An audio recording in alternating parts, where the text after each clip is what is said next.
two most recent winners of the Guinness Six Nations rock up at Twickenham this afternoon as the championship reaches its midpoint, fully aware that one more misstep will put them out of the race for the title.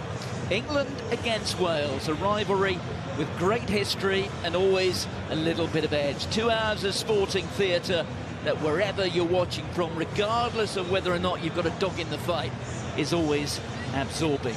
Well, this is the second of the matches in the third round. You may already have watched France make it 3 wins from 3 in Edinburgh. Stunning performance. Just England and Wales now stand between them and a Grand Slam. So let's take a look now at how things stand after that first result of the weekend. France flying high. The next date is a trip to Cardiff a week on Friday. England, Ireland and Wales, they remain in contention. Well, after 10 days of storms throughout the UK, the weather has settled down significantly. Mild temperatures for the time of year, the mildest of breezes. It really is perfect for Test rugby. Blue sky above the home of England rugby.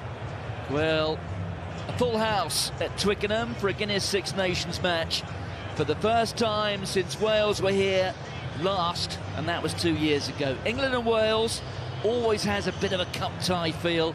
Nothing quite gets the Welsh pulses racing like a 2 or 3 hour trip east along the M4 motorway over the Severn Bridge, and with this famous patch of rugby real estate in West London the destination. The record shows that Wales haven't won here in rugby's greatest championship for a decade. It was actually on February the 25th, 2012. It's the 26th today, so 10 years and a single day. There are Welshmen playing today, though, who were involved in that last win, and a few more who also won here in that famous Wales victory in the 2015 World Cup. They include that man, Alex Cuthbert, who leads Wales out, earning his 50th cap for Wales. A nice touch, that, from the Wales squad. Well, the champion's crown has wobbled and slipped a little bit over the opening 2 rounds, but it's still in place, though Wales know if they're not to have it snatched away, then they have to win here. And it would be for just the 4th time in 34 years. Dan Biggar, the captain. Both captains today for England and Wales play their club rugby for Northampton. They are good mates, but that friendship will be put to one side for the purposes of the next couple of hours. Well, losing key figures was not a barrier to success for England back in November. They beat South Africa without their captain. This time, much of what they've rehearsed over the past week, that'll have been tossed into the waste bin.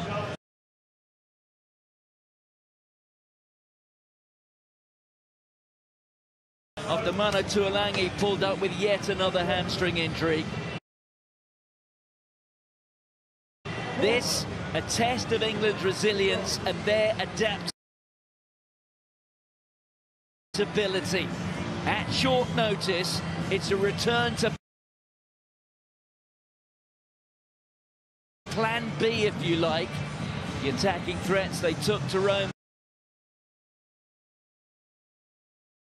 a fortnight ago, reboxed, rebranded, but largely the same. If England win, they remain in contention for the title. But if they lose, well, the poison pens, they will be poised. That is what his life is like in England rugby. The bar is hung high, and Eddie Jones, through experience, that he will be examined by the highest possible standards. Kyle Sinckler, his landmark, he too, like Cuthbert, his 50th cap.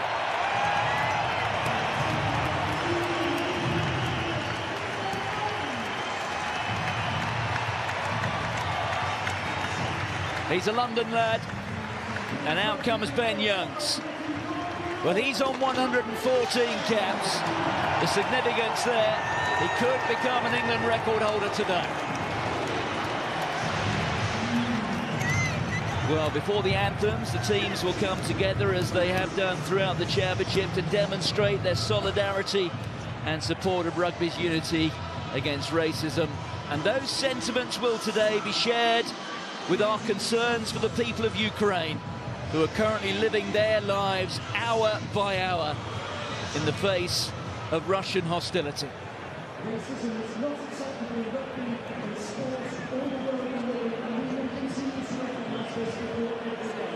Thank you for your support to make sure that rugby really is for everybody. England and Wales strongly condemn the aggressive invasion of Ukraine. We stand in solidarity with them.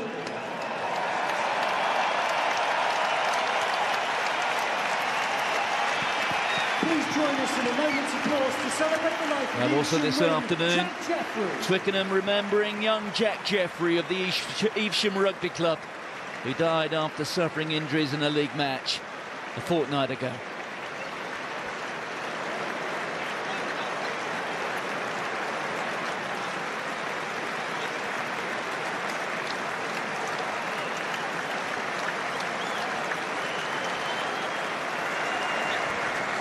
Next, it will be the anthems.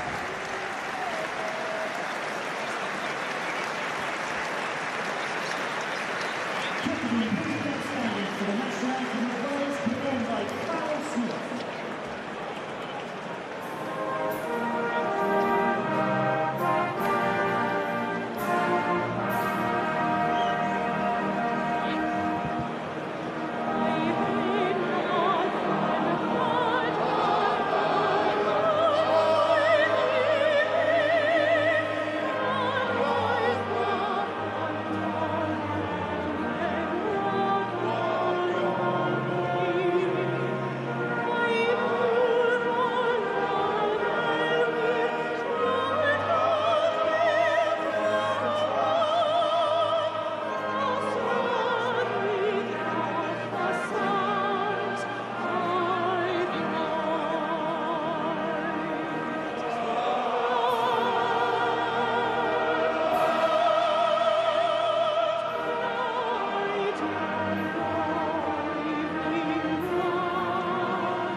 The former Wales wing, Ieuan Evans, among those looking on.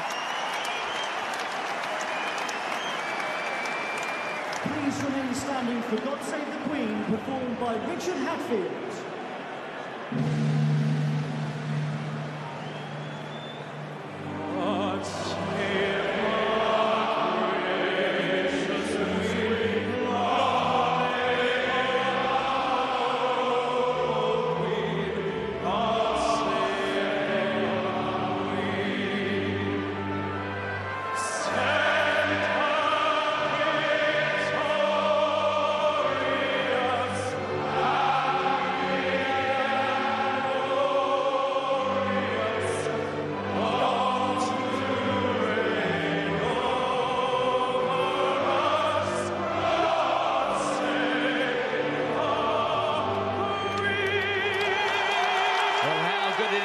To see the crowds back for rugby's greatest championship at Twickenham.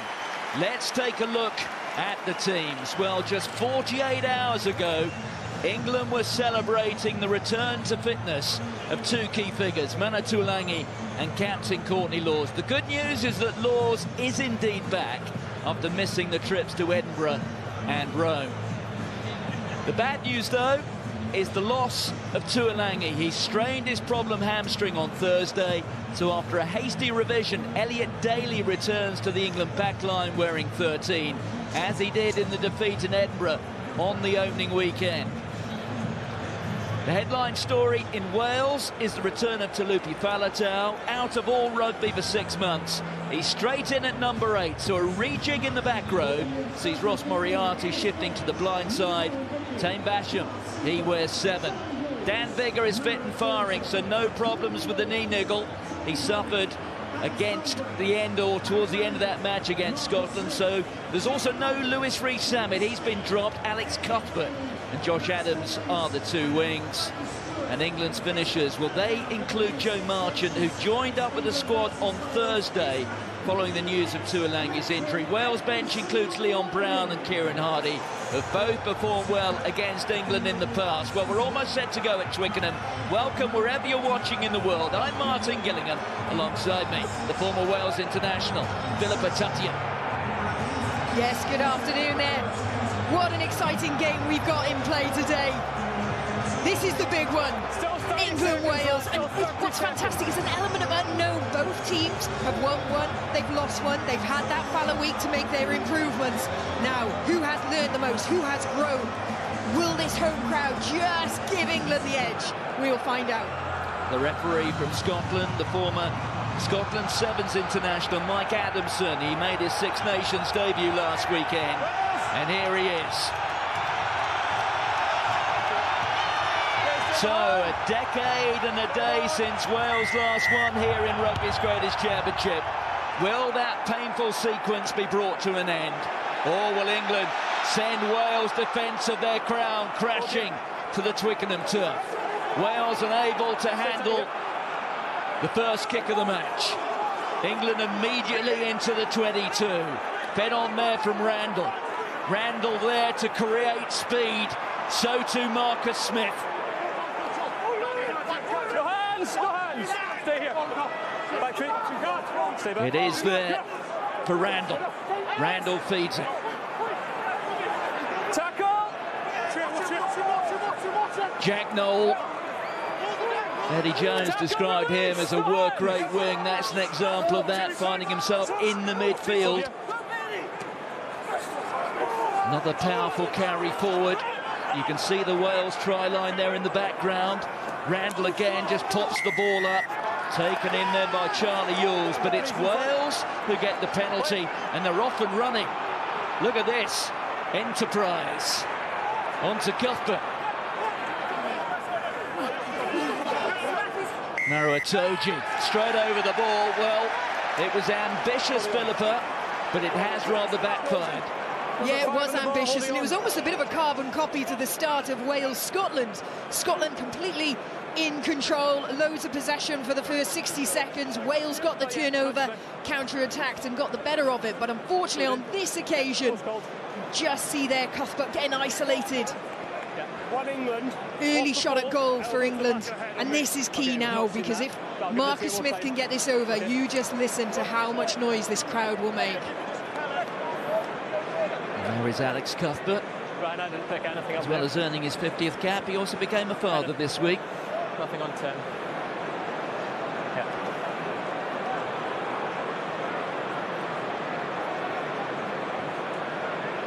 Well, we talk about the development of England going forwards towards the next World Cup,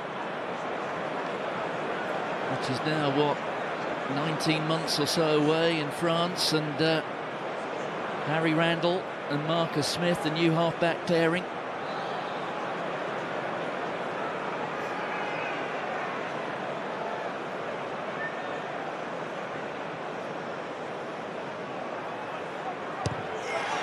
Just the start that Marcus Smith would have been looking for. England 3 points up. We have been playing 3 minutes. Yeah, a bit of a frustrating start there for Wales, but clinical stuff from England. Exactly really how they would have liked to have started this game. Initial kickoff, loads of pressure. Catch Wales a little bit off guard and coming away with 3.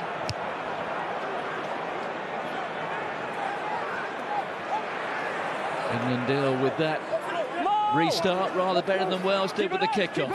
Charlie Ewels it was, they're wearing 4, the Bath lock. Carry back. Ball carried back into the 22, so there wasn't the option to go for touch. Bouncing ball, who can get their hands to it? It goes there to Alex Don Brown. Don Brown wearing white today, but the last time England, or he was involved in an England-Wales international, Don Brown was wearing the red of Wales. It was in an under-20 international 5 years ago in Colwyn Bay, right in the north of Wales. There were one or two England players involved today who he was up against. Here's Randall. Oh, good. That should be comfortable enough for Liam Williams. Williams for a moment, just perhaps trying to exploit the gap one side there at Jack Nowell, but thought better of it. There's the carry forward from Ross Moriarty, and Wales are penalised again, and off goes Harry Randall. Must be behind the... In its own way, I think that might quite suit England. Number Courtney 7 Lawes seal the just contest off. going after him as if to say, hang on, fella. Just making sure it's behind the penalty. Another frustrating penalty there for Wales. Just a little bit slow there, that second player in, but Taine Basham loses his body position and dives over. It makes it really difficult then for the third player coming in to be effective in that ruck situation. Wayne Pivac, he's already experienced the highs and lows of being the Wales coach. He was under a lot of pressure, as they tend to say in the footballing game, through the early period, and then what a way to respond with Wales winning the title last season. Hasn't gone the defence of the crown thus far quite as well as it might have done. And that gutsy win against Scotland a fortnight ago has kept that defence alive. Same angle, a little bit further out. Routine stuff from Marcus Smith, whose club rugby has played, what, something like a 3-wood and a 6-iron across the Chertsey Road from here. A little bit too easy for England at the moment. They're not having to pile that much pressure, and they're getting some easy threes. Wales need to settle into this game, not let that scoreboard run away too quickly. Again, plucked out of the air, almost with nonchalance from Charlie Ewels. Hold here. Hold here. Yes, 9, use it.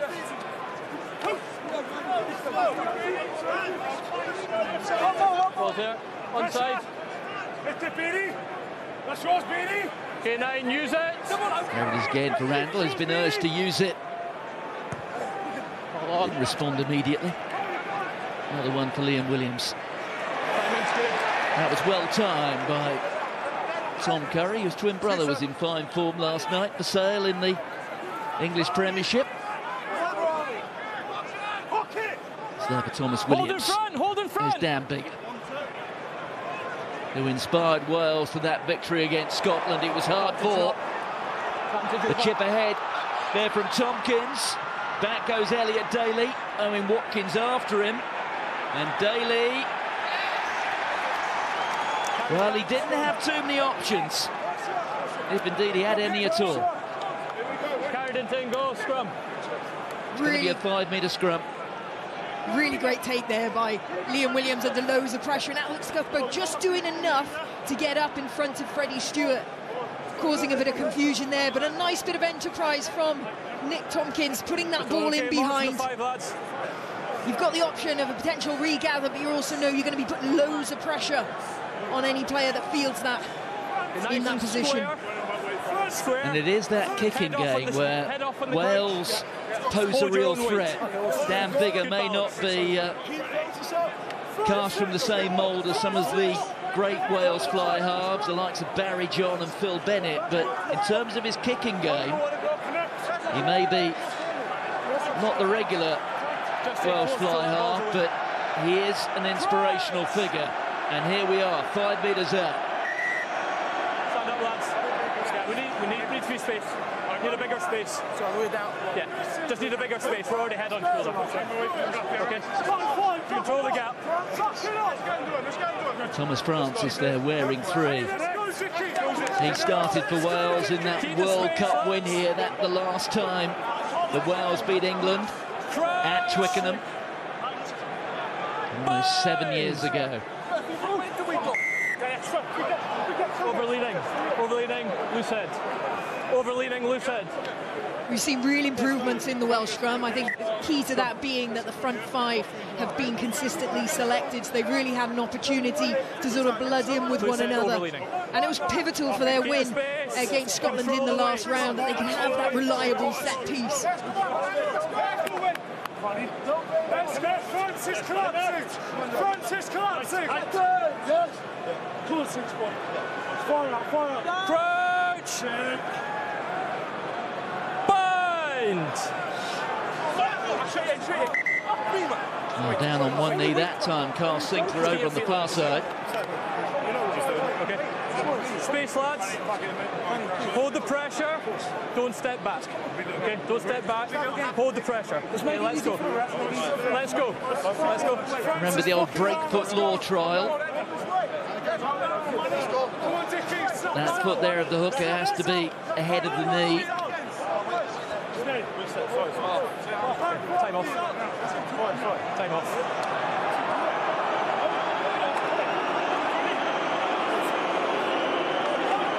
Okay, let's go, let's go, let's go. Well, let's hope this is not a hint of what's to come in this particular set piece. Okay, time back on. The break foot of the hooker at scrum time there to prevent what is known as axial loading on the neck of the hookers. Set! Height! And again over on this side they've come crashing down. And the penalty given to Wales, and he's off! And Thomas Williams, he thinks he's scored. Not from the mark. No, against White. So frustrating, isn't it? That would have been an amazing opportunity for Wales. White hinging. It was a communication from the AR. It was against White. Just see the elbow there of the front row player on the left. Whenever that elbow is going down, it would suggest that the momentum, the power is going down. Well, you could see the first reaction of the referee was to award the penalty to England, but then the actions from the assistant referee on this side, that's the Frenchman Mathieu Reynal himself, a test match referee, forcing the change. Elias finds Beard. Elias looking for the ball. He's got it tucked underneath his left shoulder. That's been taken down by England, so they have the penalty advantage to Wales.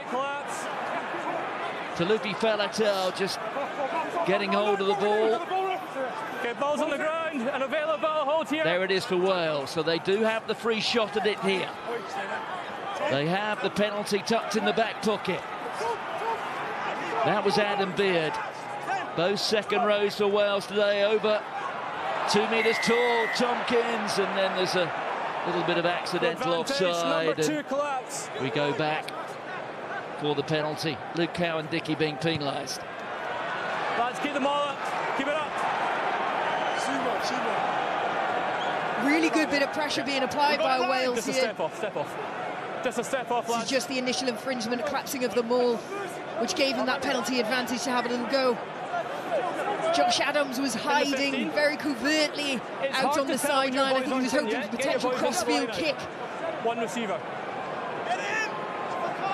Yes, it certainly means he catches the attention. That time they go short, and it's ricocheted, and it's gone the England way. And straight into the hands of the England captain, Courtney Lawes.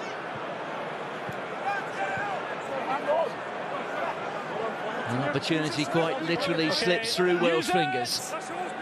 Onside, onside. There's Randall. Cuthbert underneath it. Liam Williams back to Cuthbert. Oh, he's through. Now he's got options. He's got Beard on one side, but look at Cuthbert. Important tackle coming from Freddie Stewart. But Wales again on the attack. Have England turned it though, they get the penalty. Little glimpses from Wales, isn't there? Little moments of possession, little moments of attack. Moment. England are looking slightly more composed. Bit of a miscommunication there in midfield from the England defence to let Alex Cuthbert get through so easily.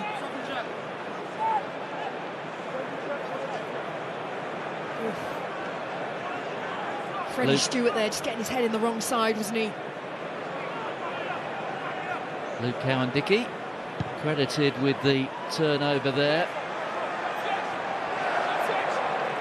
So it will be an England line-out.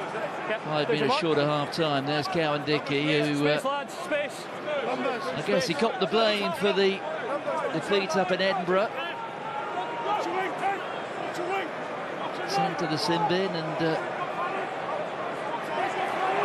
that led to the very sharp change in momentum. One stop. Here is Cowan-Dickie. Come, give it up.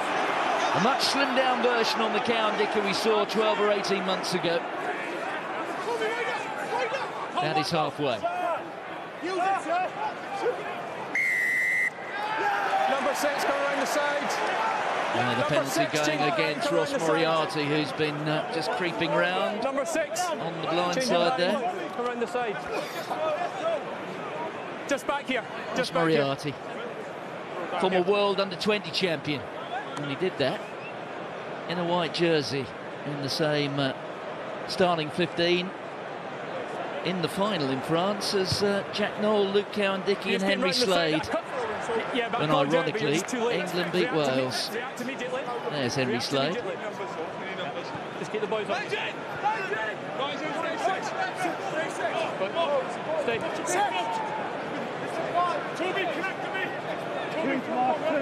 Good gap.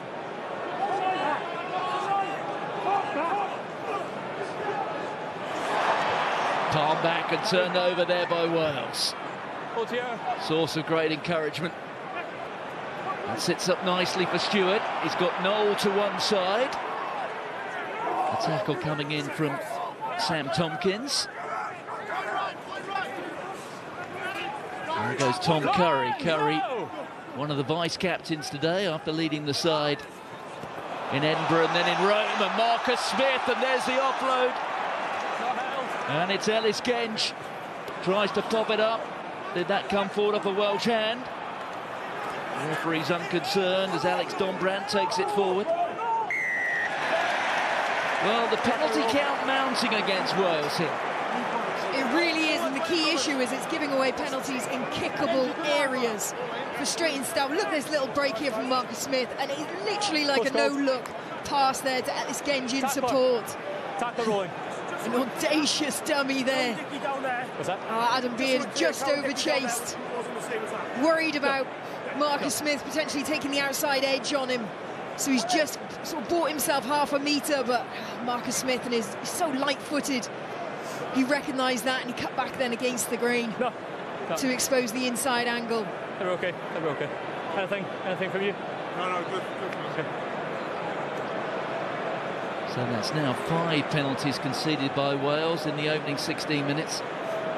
It's interesting, isn't it? Because in these early exchanges, you would say that, well, possession is nearly split and both teams have had their moments in attack. But really the only difference being on why the scoreboard is as it is because Wales have been giving away penalties in their own half. Well, our kick success predictor says that on this part of the pitch, Marcus Smith slots roughly 4 out of every 5. He's 2 out of 2 at the moment.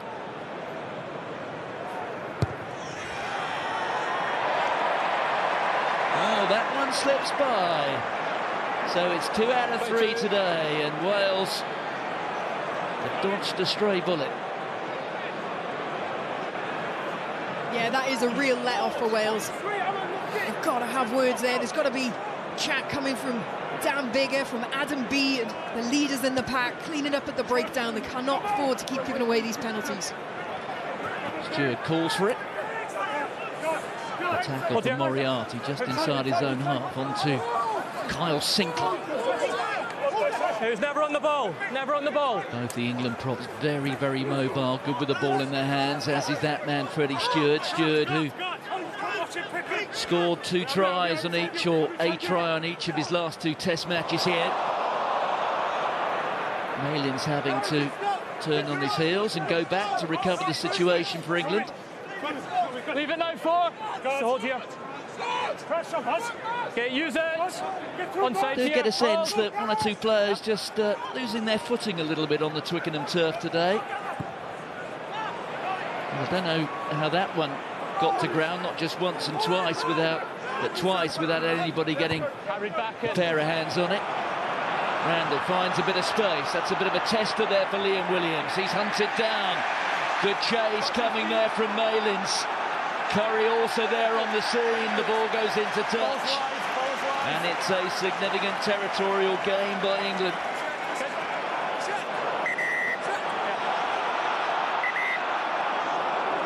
just a little bit of confusion.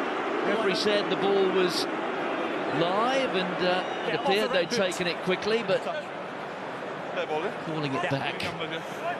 That was a lovely kick through there from Harry Randall. Really clever play. You know, he had a split second to be able to look up and recognise that space there in backfield. And, hey, Liam Williams, one of the world's best fullback, but you put a ball in a corner like that with a good chase coming in from Max Malins, very little he's going to be able to do.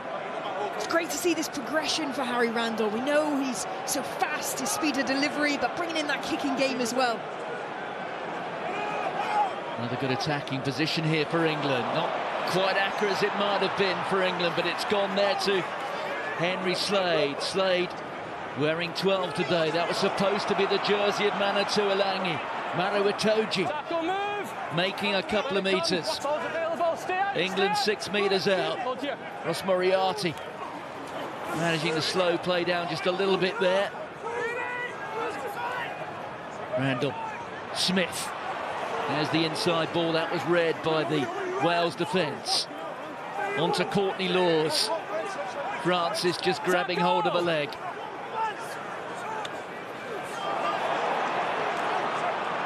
Another attempt to dent holes there from England, and here comes another one! Well, I think Wales just about held that up. Mike Adamson was scrambling to get in the right position. There were a couple of Welshmen who are very slow back to their feet, Owen Watkin and Thomas Francis. And the referee awards the scrummage to Wales. Well, there are problems here for Owen Watkin. He's clearly taken a bang to the head. There's a fair amount of blood coming from his left eye. There you can see him on the right-hand side of the screen. No, not just now. Just wait. Yeah, heroic defensive efforts there from the Welsh team. But you've got to feel for England, that was a bit of a wasted opportunity. They've done so well with those initial carries. They've really shortened the Welsh line, the defensive line. England had 3-4 players in complete space here out on the left wing, but just couldn't get that ball out. The communication wasn't there. It was just one carry too many. Quite knocked it on. Unbelievable athleticism from that man there. Pretty sure there wasn't a hand or anything. Oh, and soft skills. That's the development, isn't it, of these modern forwards. Not only are they so much more mobile around the park, they're athletic, but now they're popping up off shoulders, and they've just got those silky handling skills, moving the ball around, keeping it live. Well, Jonathan Davis is stripped off, he's coming on. It's a blood replacement, at least for now, with Owen Watkin popping off maybe for a couple of stitches. Okay. There are a couple of things here that the television match official and the referee are going to check. Brian McNeice has had a word in the ear with Mike Adamson, so let's listen into this, shall we?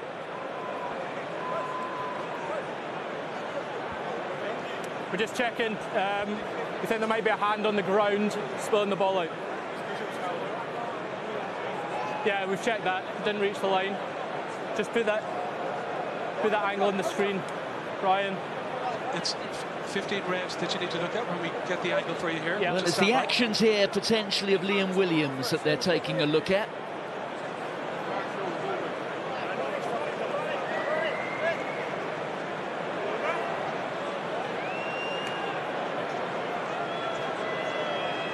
And there's the look of a quiet boy at the moment, does Liam Williams. Mike, we've got a better angle than this one. Just stand by, we'll get the next angle for you. So we'll look at 15. Well, there you can 15. see Williams. So 15 clearly hooks the arm. He's off his feet, yes. You clearly hooked the arm. Yeah, you clearly hooked the arm.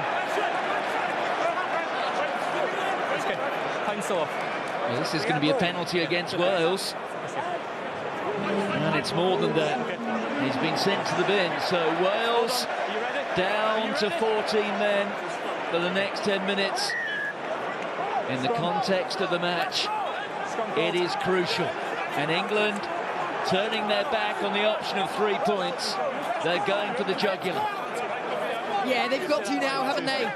They've built up that initial lead. They've had this much time down in the Welsh 22. They've got to come away with something more now than just those 3. And when you've got one of the best defenders in Liam Williams off the pitch, It's the perfect opportunity for England to certainly have a go.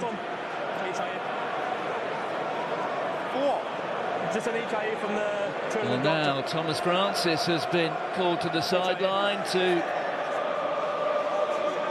check on his head. It's the head injury assessment. Good balance. Okay. So question.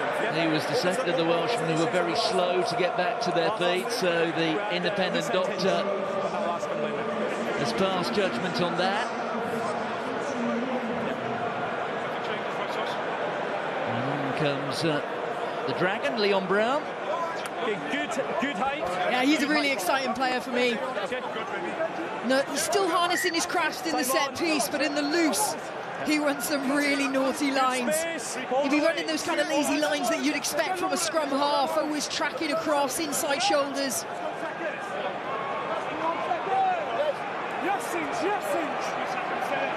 Crouch! Well, there's one extra hole in that open side there for Wales. Down far side. The defensive line really will have to work extra hard here. Okay, lads, come this way. Okay, I'm coming. Okay, there's the mark. Okay, just make sure we're not overextending. Keep the shoulders up. Feet close, shoulders up. Let's go. Let's get ready when the ball's available. Call it out. Crouch! Binds! There's Leon Brown going cheek by jowl with Ellis Genge. Time off. Right, front row. Come. Listen. Okay, two issues. Hold your weight. Don't overextend across. Okay. Don't step back and don't come up. Okay. Stay down and hold your weight back. Okay, let's go. I think that's basically code for the referee saying, you're both doing things you shouldn't be doing, let's just get this done. You're already on a free kick. For overextending early. Hold your weight From a back. Welsh perspective, Let's go. they have run down 20% of the sin-bin period. This is the fourth reset of the scrum. Binds.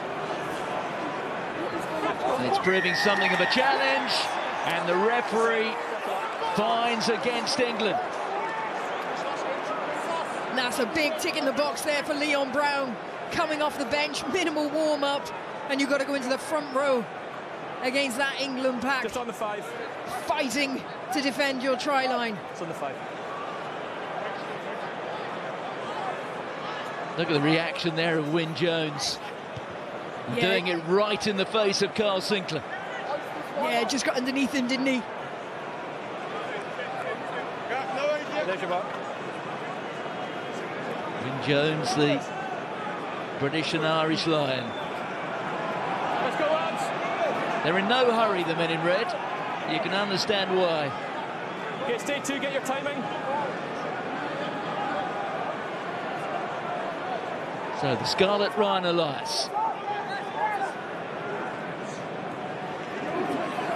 Two-handed take from Adam Beard, who, well, I don't suppose anyone will ever replace Alan Wyn Jones, but There you go. Out. Adam Beard doing a pretty good job so far as the great man's deputy. Stewart on to Jack Noel. Held up there by Faletau. Tackle! Release! Tackle! Jonathan Davis also there, you see, with a grey protective headgear. Genge on here to Marcus Smith. Here's Don Brandt. Good step from the Harlequin number 8. But it's turned over and away comes Basham. Basham is another player who really has taken his opportunity when he was handed that in the autumn. Thomas Williams on to Biggar. Another carry forward, that time from the former Wasp Will Rowlands. Cuthbert. Well, it was a good idea from Wales, but he couldn't keep hold of it. Randall, and neither can Cowan Dickey, so we'll come back for the initial knock-on. Just getting a little bit loose, isn't it, in that midfield? I think both teams now are just so desperate to make a real break for this. Time off. What's that? Well, there are a couple of Englishmen in trouble now. You saw Courtney Lawes in some discomfort, and now Luke Cowan-Dickie, he's on the floor. He was on his feet when he was feeling it. There you could see Basham turning it over. That's incredible skills. Look at him, he's nearly got a smile on his face. I think even he was surprised to be coming away with the ball like that then.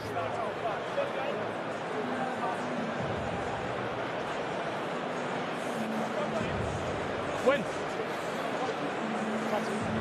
Yes, you could see, I think Courtney Lawes took one in the eye there, a finger in the eye, and Luke Cowan-Dickie, who does, in all honesty, look rather more seriously hurt. Okay, I understand that's what that penalty is for, but just make sure. Well, it tells a tale. It does, but I think England fans will be feeling slightly more aggrieved that they aren't seeing more than 6 points, and those 6 points only coming from penalties. You would have thought with that amount of possession that they would have come away with something a little bit more, but at the moment Welsh defence is just holding them up. What do you make of that fella? He was given his chance, wasn't he, against the All Blacks at the end of October in that additional test match, if you like, outside the international window, when there were, well, a minibus load of flankers who were unavailable to Wayne Pivac, and he really did take his opportunity. Oh, he has been fantastic. You know, if there's one good thing that's come out of Wales missing so many legendary players, you know, Justin Tipuric, Josh Navidi, is the fact that Taine Basham got his opportunity. I just felt it was more you that time. Yeah, and I told them just make sure they don't step back. It's just there's too much of a fight on that bind. We need to cut that fight out. Yes, Justin Tipuric, who finished off that famous try here Just need to get that balance, just like we spoke before the game. 2 years ago, when controlled weight. well, England really hadn't readjusted their focus when the referee blew the whistle to start the second half, and it simply didn't touch an England hand after the restart. Nick Tompkins, Thomas Williams combining, running from one end of Twickenham to the other before Tipuric scored underneath the posts, in which the direction that they're playing this afternoon. Stephen Jones on the right, another of those famous Wales fly halves. Well, Owen Watkin, I suspect underneath that bandage and black tape, there may well be a couple of stitches. Not the case with Jamie George, but he is on. George, who had such a good time in Rome, scored a couple of tries, and Cowan-Dickie is going off, and that, I must say, looks rather concerning, although it's good to see him on his feet and at least without any real assistance able to limp over to the touchline. Let's go, lads. Control the weight. So it's a Saracen who replaces an Exeter. Control the weight. Don't step off. Set the time. Set the time. Crouch.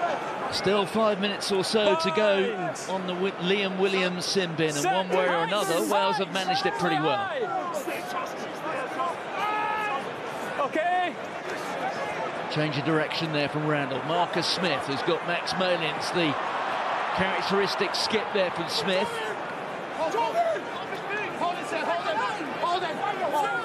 Randall there appealing to the referee, but the referee, if he was listening, taking no notice. Elliot Daly. One bounce into touch. It's pragmatic play from England, but I think I personally would have preferred them to have kept the ball in hand there. They're playing with a good bit of momentum. It's the first real time that we've seen them put the ball through the hands. Trying to go for a bit of a cheeky early line out there. Unfortunately, it wasn't set. Step in. We don't have a line out formed. We don't have a line out formed. Excuse me. Into the line out. But it is actually a Welsh throw.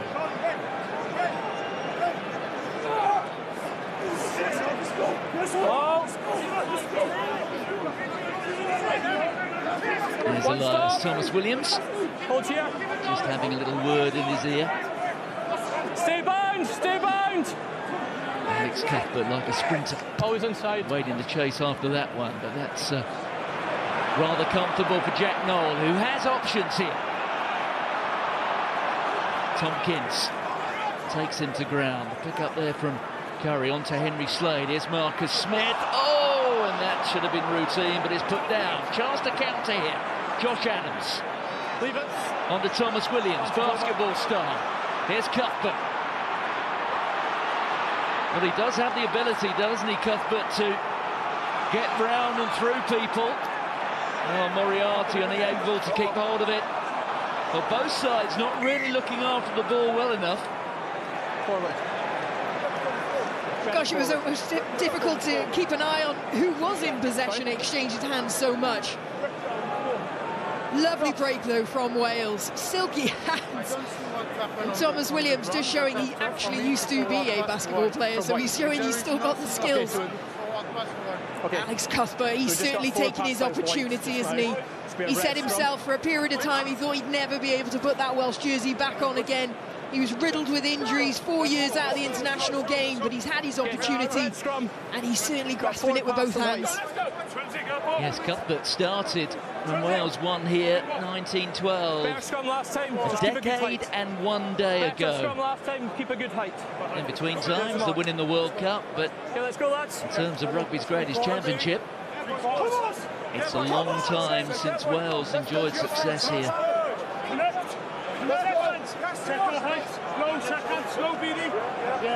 We do hear that Thomas Francis has passed his head injury assessment, so he will be back shortly.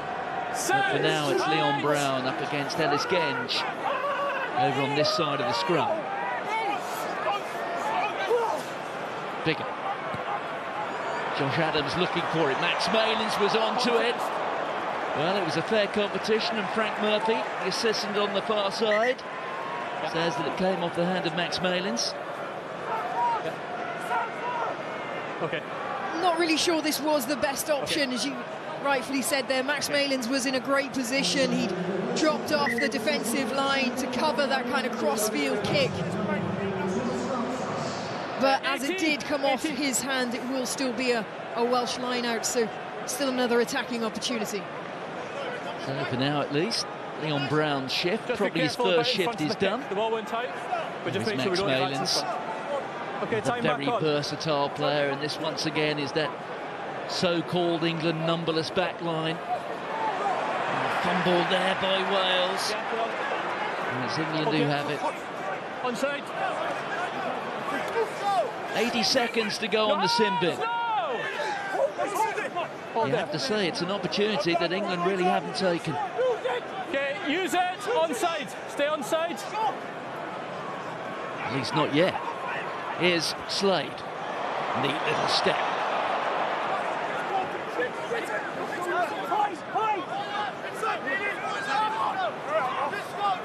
There's Charlie Ewells. Ewells, who plays his rugby for the Bath Club, who after a very poor start to the season are starting to show some improvement. And the hoist it. It's there for Cuthbert. Hold. Here's Basham. Being met by Curry and one of his mates, Courtney Laws as well. And between them, Laws and Curry have helped deliver the penalty, with Wales going off their feet. And that is how much of an impact the dominant collision can make. You saw there Tame Basham try to sort of spin out of it, try to sort of keep some element of control. Look at that hit. It just meant he was falling in a position that wasn't fully in control of. That supporting player coming in couldn't get a proper seal. Yes, it was Will Rowlands.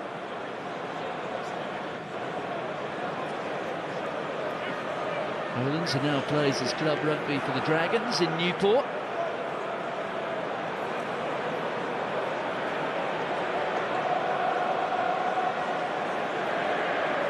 So Liam Williams' time in the sin bin is up. Can Marcus Smith ensure that it has been 10 minutes of profit, if only by 3 points? That's better from the Harlequin. 3 out of 4. England lead by 9 points to 0. We've been playing half an hour. Yeah, it would have been criminal, really, wouldn't it? With that amount of possession that England have got, and when Wales have a player sent to the bin, they happen to come away with any kind of points during that period. Well, Wales have never led at half-time in a Guinness Six Nations match at Twickenham. Backwards. They've got some work to do if they are to get in front. They've got 9 minutes in which to make amends to that scoreboard. Tackle.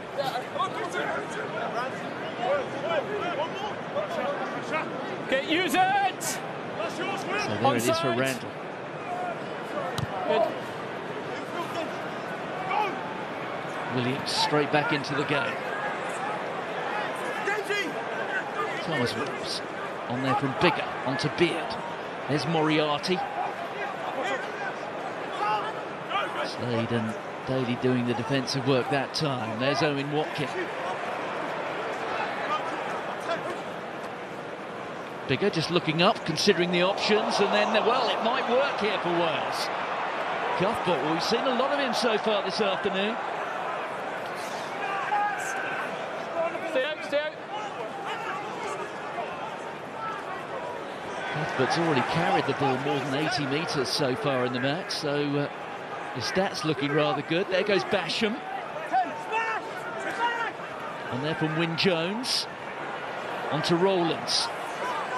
Big hits in the midfield. Ellis Genge responsible for that one. One man here. Courtney Laws has got to get himself out of there.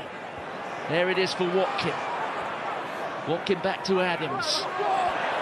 Adams just trying something a little bit too intricate. Ball going forward though of an England hand, so it will be a scrum and a Wales ball. That's what I've got just now. How good to see Talupi Faletau back.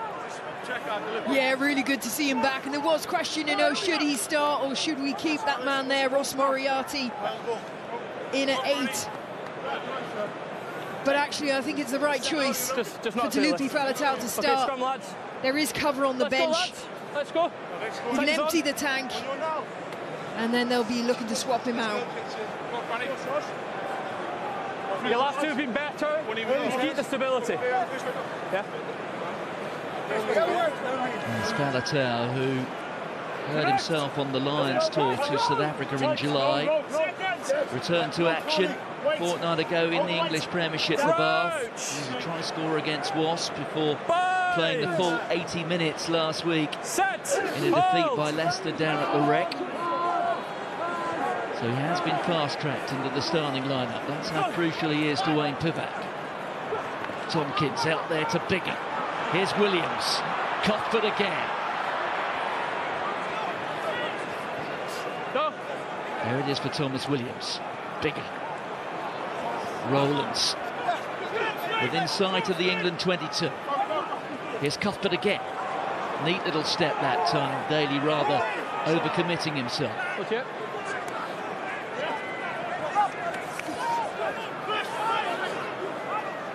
Here's Biggar. Watkin. Now there's some space.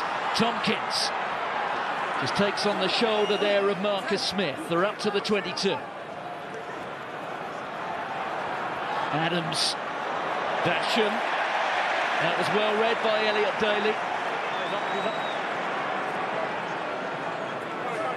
So Wales will have to start again.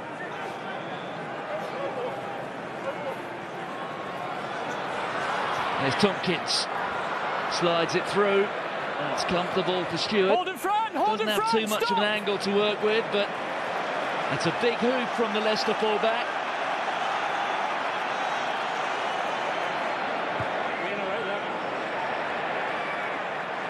Good touch there from Biggar. Taken quickly by Marcus Smith. Acres of space for Jack Knight. Takes a bit of knocking down, does the extra wing. That's halfway. Marcus Smith, that almost ricocheted off his chest. Slade. What a wonderful kick. Absolutely excellent kick there from Henry Slade. You could just feel it was starting to get a bit loose, so he brought a bit of composure back in by just drilling it downfield. Looks up, that is a huge kick. Time off. Finger shoelace. That earlier counter-attack, though, by Jack Nowell, he chose to cut back in towards the right-hand side of the field. If he'd only looked out to the left, Wales actually had two forwards on the outer edge there, so there was space, and he would have been up against potentially a bit of a mismatch. So missed opportunity there for England, but still they find themselves in a very good position just before half-time. They've got to come away with a try. And of course, these days, the even greater reward is that it's not just a territorial game, but it is the 50-22. Yeah, I really like that new addition. You know, it's forcing defensive teams to drop their wingers, drop their fullback, creating a little bit more space if they want to. The attacking team want to keep that ball in hand, but equally, you get to see huge, amazingly accurate kicks like that. Okay, England. Let's go. 6. It's your line out. So Jamie George earning his 64th cap. Okay, lads, nobody in front. 2 tries a fortnight ago in the bonus point victory against the Azzurri.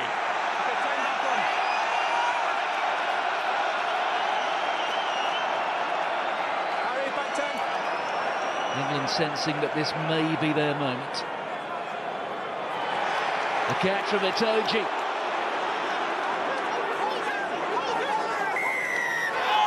The penalty, though, going against England.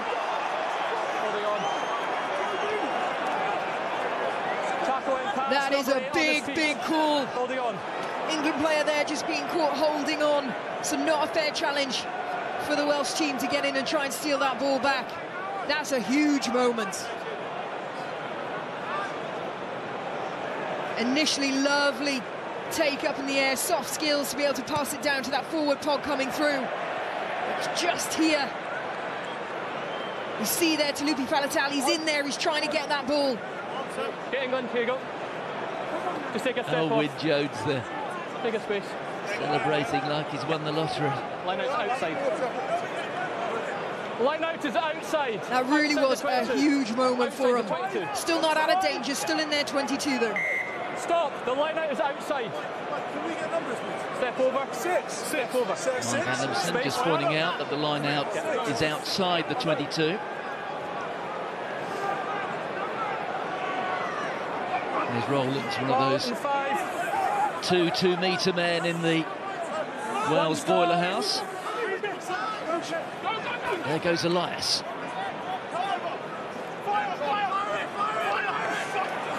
The counter-ruck there from England. Okay, use it. Yeah, shoulders are on. The last 3 minutes of the first half. Nowell has called for it. Cuthbert waits for it. Hold here. Kyle Sinclair. Kyle Sinclair, his 50th cap today. Inside. Hold in front. Another confident take there from Liam Williams, combining with Josh Adams. There's Elias, getting pinned back by England. Okay. Adam Beard. Hold here. Okay, use it. Stay on. This is going to be for Josh Adams to chase. And there he is, the left wing. You can see getting after it. Well, what a take that was. Hold here. Outstanding stuff from Freddie Stewart. Doesn't drop many. Tackle.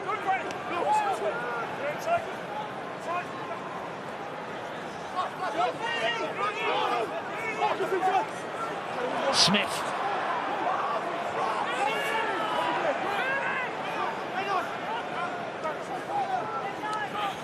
Yules that time. Slade onto Dombrandt.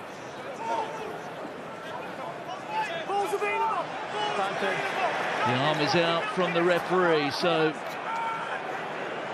penalty if and when they want it.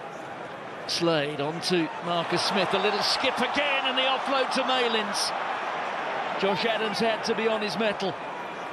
Still playing an advantage, remember. On there to Freddie Stewart. Just for a moment, a hint of a slight numerical advantage over here. There's Dombrandt. Itoje. Marcus Smith. The captain, Courtney Lawes, takes play up to the 22. Smith again.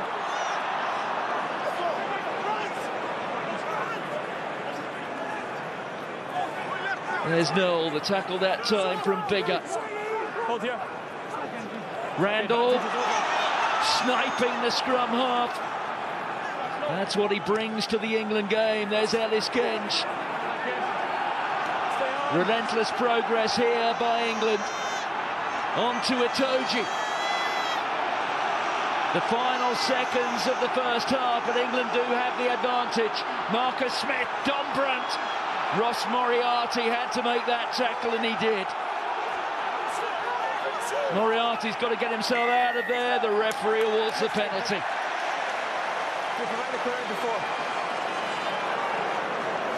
Yeah, referees are putting a real big emphasis on getting out of that ruck. It's all about positive body language when you get in that ruck. If you do find yourself on the other side, you've got to be moving.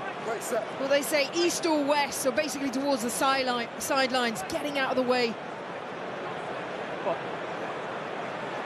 Lovely little offload there from Marcus Smith.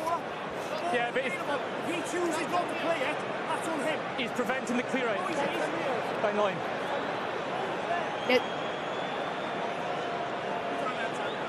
There's so many little half breaks opening up throughout the field, but they just can't build off them, can't play off them and make the most of it.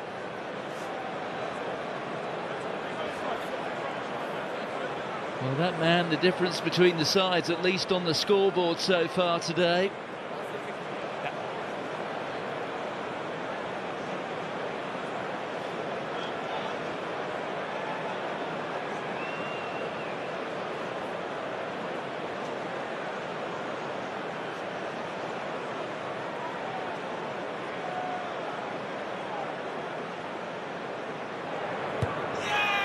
Well, the try lines remain virgin territory after 40 minutes. But it is the 80% strike rate off the kicking tee. That is the difference between the sides. 4 penalties from that man, Marcus Smith.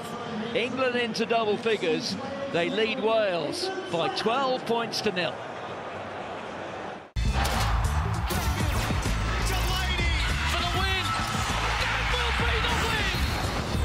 Breaker Nation is taking it to the next level.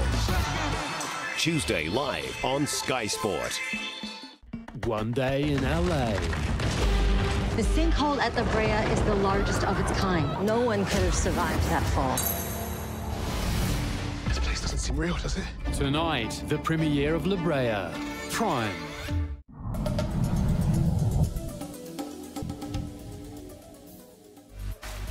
Hello and welcome to Zhongshiaku Genting Snowpark for the final of the men's halfpipe freestyle skiing at these. First place, New Zealand. 获得第1名的是新西兰 Nico Porteous. There's a new athlete on top of the summit of men's free ski halfpipe. World champion in 2021 and now Olympic champion. Nico Porteous of New Zealand.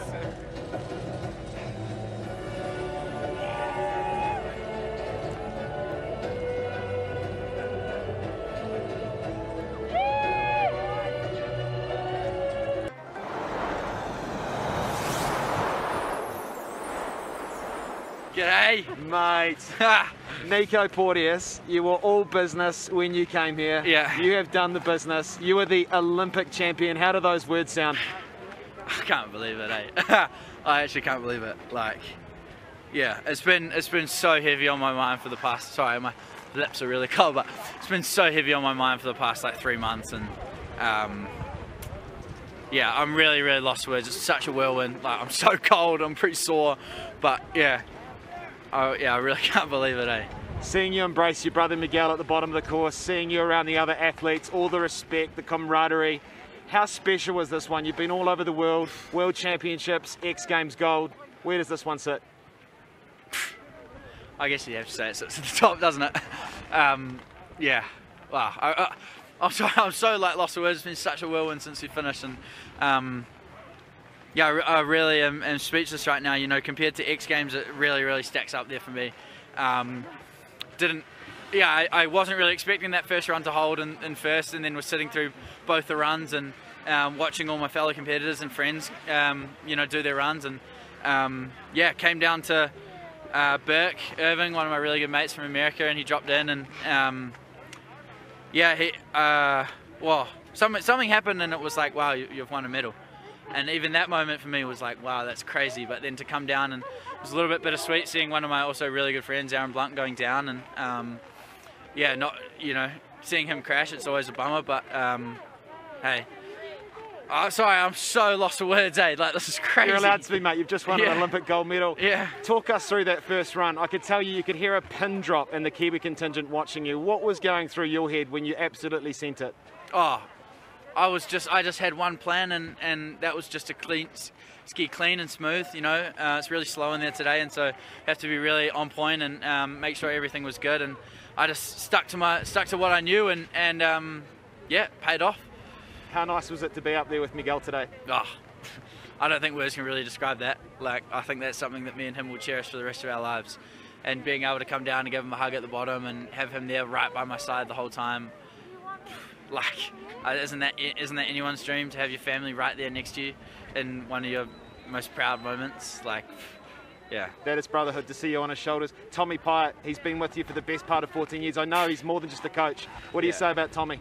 Oh, I think that's the first time that we've both shed a tear at the bottom, to be honest, after everything. And, you know, it's been so much stress on all of us, away from our families and friends, and yeah, it just really pays it off, you know. Like, he's such a legend. He stuck by my side the whole time, and yeah, that was pretty special. Lastly, Nico, we can almost hear Wanaka from here in China. I know you've got some very proud parents. I'm sure there's a few tears back home. Yeah, Chris and Andrew, what do you want to say to your mum and dad?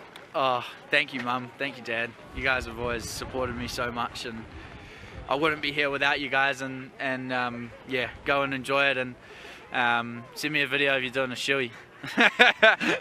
But yeah, no, thank you, Mum and Dad. I really appreciate it. And to everyone else, all the fans, everyone back home, you know, my friends. Yeah, thank you so much. Lastly, Nico, what does this say about a dream? Young kid getting on skis, your mum and dad pointing you in the right direction. You're here now, you're an Olympic champion. Yeah, I don't know, I think that's going to take a while to settle in, to be honest. That's incredible. Like, I can't believe it. Go and enjoy the moment. Thanks, mate. Cheers. Nico. Well done.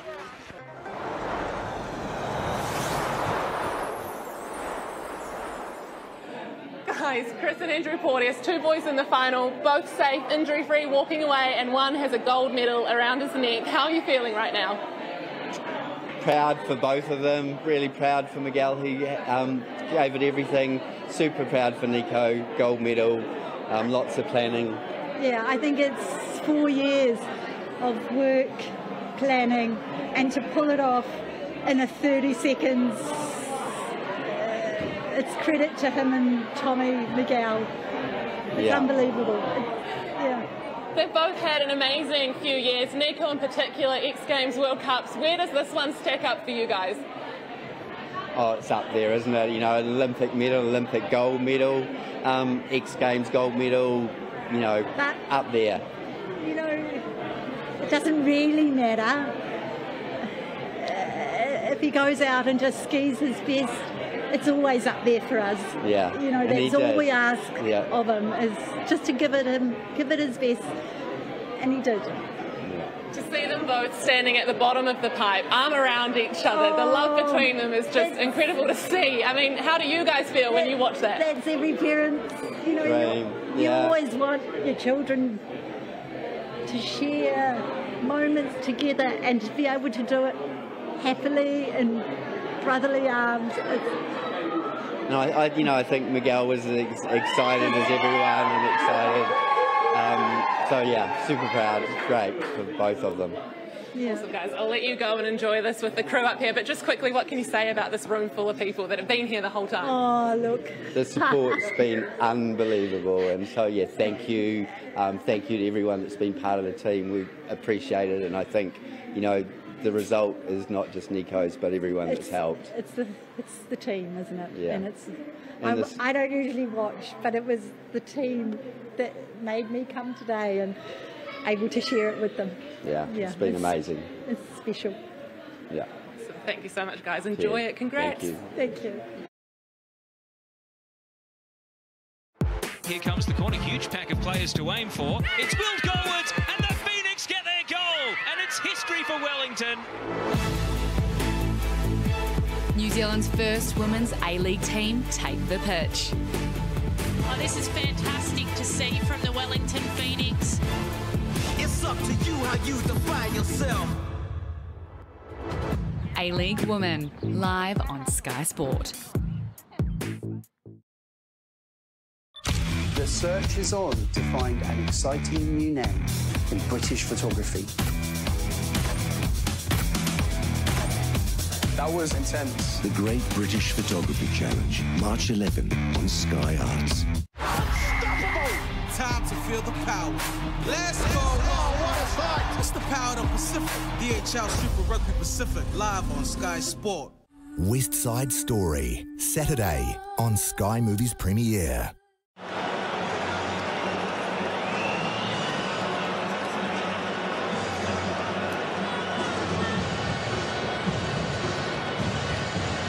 Wales, with a tenuous grip on the Six Nations crown. They come here, of course, having won 1 out of 2. But they trail by 12 points to 0 after 40 minutes at the home of English rugby. England will perhaps rue 1 or 2 opportunities missed. They'd have slotted 4 penalties, courtesy of Marcus Smith, but they've made 4 visits into the Wales 22, and in terms of tries, they've come away with nothing so far. Good first 40 from Alex Cuthbert. Cuthbert, 1 or 2 Wales players who started here a decade ago, the last time they won a Six Nations match at this ground. So 12 points to 0.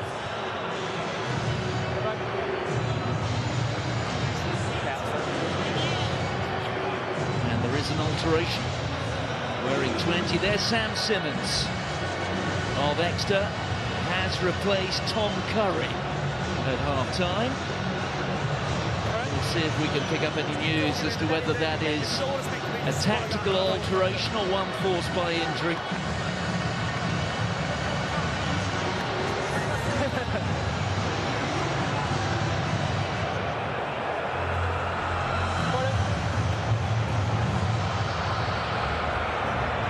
Just get behind you.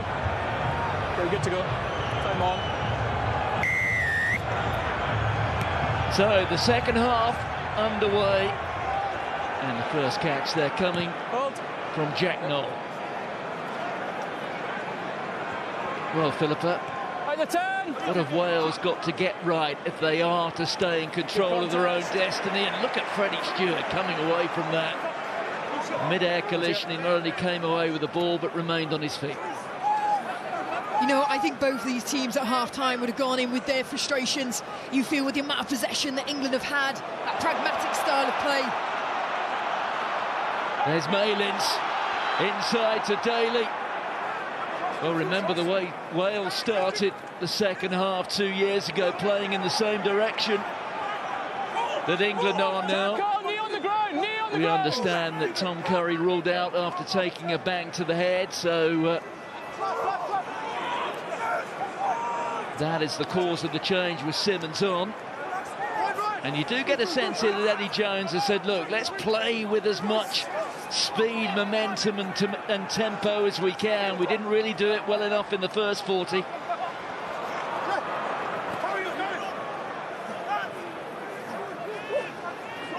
Well, good counter-ruck there from Wales.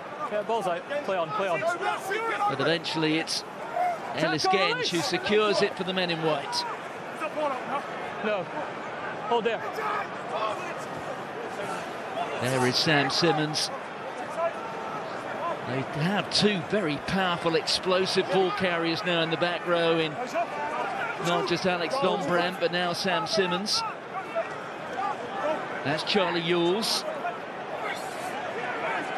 On goes Sinclair. On to Marcus Smith. Daly just drifting across field a little bit.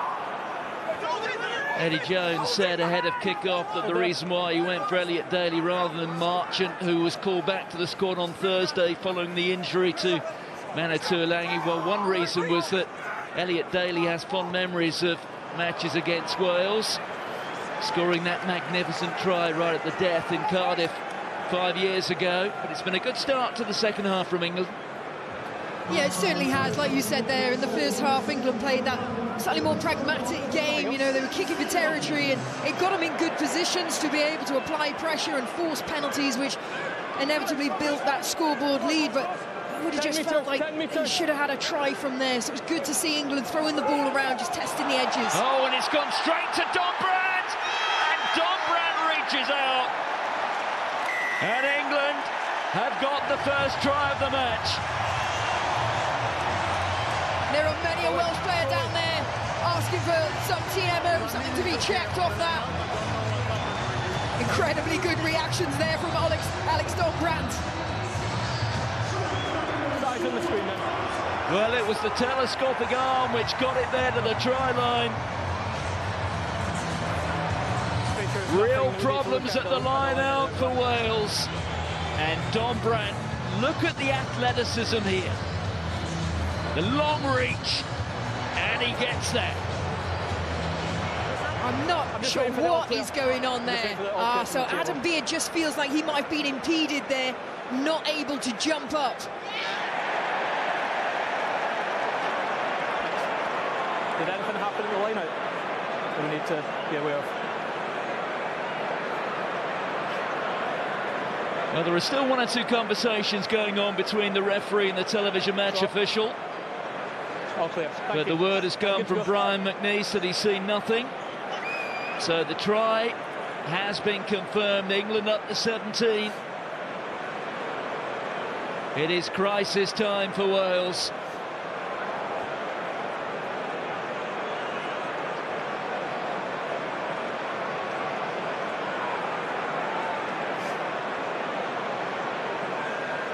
So Alex Dombrandt, a Wales under-20 international,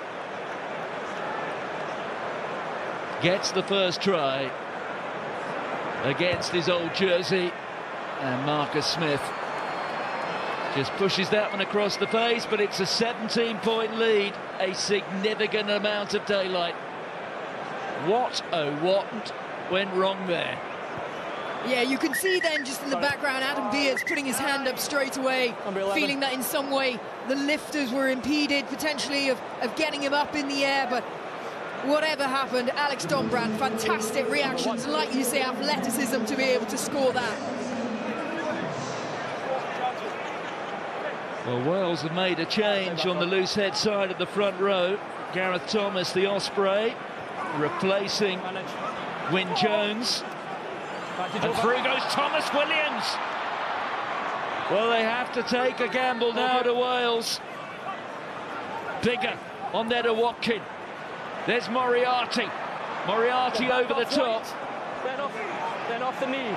Back off White. Well, that went off a Welsh knee, so there wasn't a knock on. Okay, use it. Randall with a chance to clear.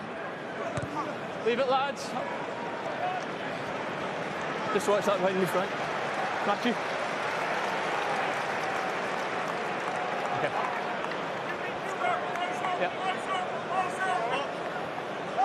Yeah. Well, that must feel like a thunderbolt from a Welsh perspective.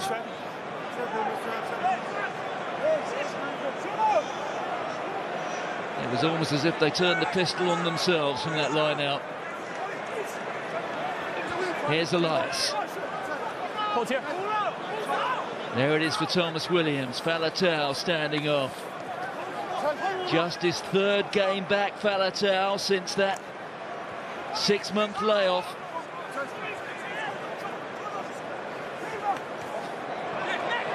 Tompkins back through the legs. That was well grabbed instinctively by Rowlands. No advantage.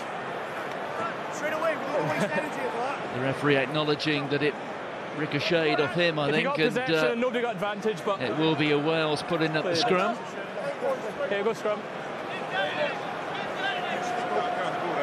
Really edgy times now for Wales. You can just see there they're playing a little bit, getting a little bit frantic.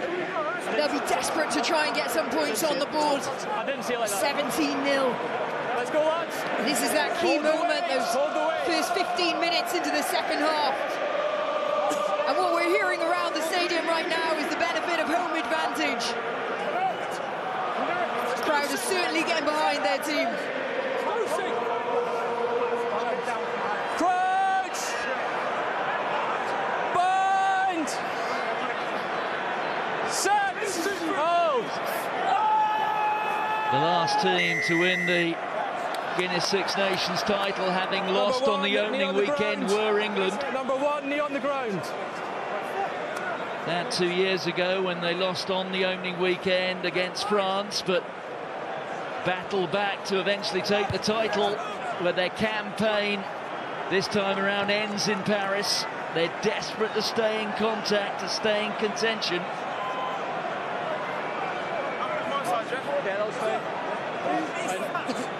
Hold your pressure. Stay up.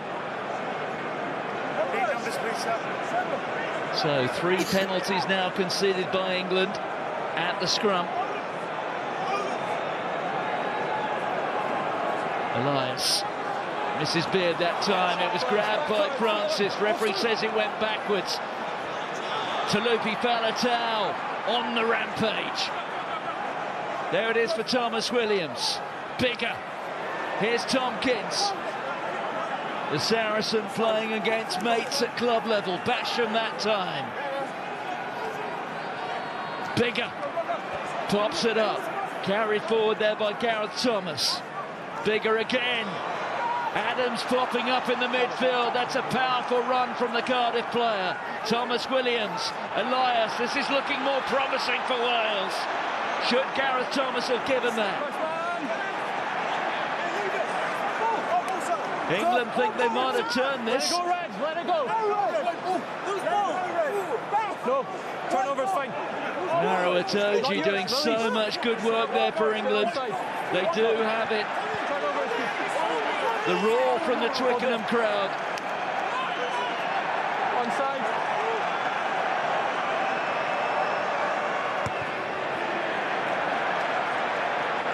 And that's a decent clearance. Randall taking play. 28-29 metres up the Twickenham pitch. Excellent work at the breakdown there by England. Maro Itoje just getting in there, getting that poach. Real wasted opportunity there for Wales. Gareth Thomas choosing to straighten up and carry when there were players outside. Taine Basham was screaming for it. Here comes Adams. Didn't see too much of him in the first half, but we've seen a couple of good carries from him already in the second. There's Thomas Williams. Neat little inside ball, but that was well read by the England defence. Ellis Genge right in the thick of things. Here's Adam Beard trying to trundle his way forward. England appeal for it. The referee answers in the affirmative. Again, it's just at that breakdown, isn't it? England is certainly winning the breakdown battle. Wales giving away far too many penalties. That's 5 visits to England's 22, and Wales have come with nothing. Well, that's 9 penalties now conceded by Wales. Half a dozen of those at the breakdown.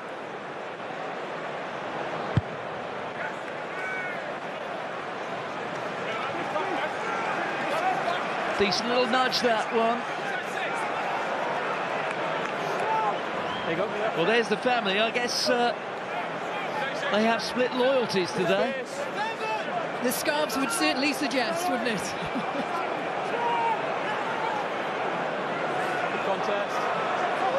Oh, Rowland's got enough of that. Here goes Basham. Well, that was high from Ellis Gench. Tackle. Number 1 over the shoulder, high. Polite acknowledgement from the Leicester Tiger.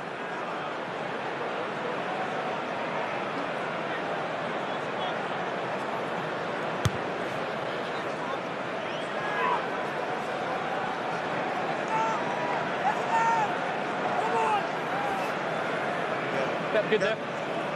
Good space. How many? Well, they failed to score in the opening 52 minutes of the match.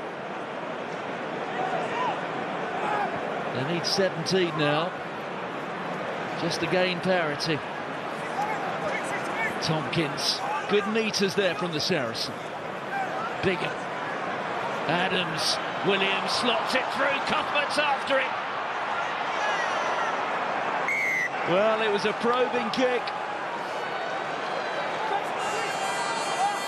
Excellent kick through into the backfield there. Great awareness from Liam Williams. Such a difficult one to try and field.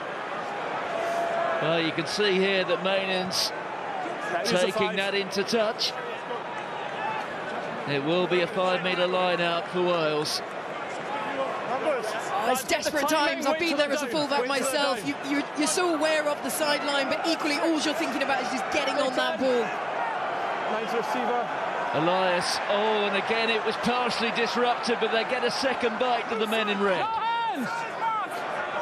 Here is Thomas Williams, Faletau being met by Itoje. Itoje wins that little arm wrestle.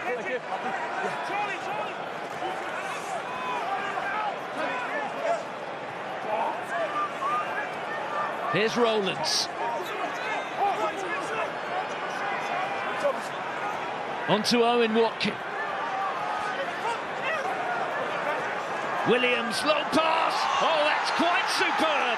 And Josh Adams, well, it's been a while, almost a year since he scored his last Test match try. But how timely might that be? Oh, that was badly needed for Wales. It really feels like it's the first time that Wales have actually managed to build some phases, but not only just keeping hold of the ball, they were going forward, they were making meters, they were getting that quick ruck speed. But look at this for a beautiful pass there from Thomas Williams. Plenty of zip on it, cut out 3 defenders. I mean, that is pinpoint accuracy.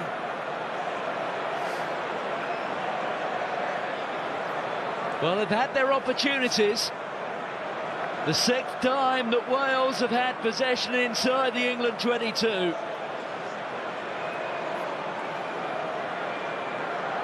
And it took that extra set from Thomas Williams to eventually find the right key to put in the lock.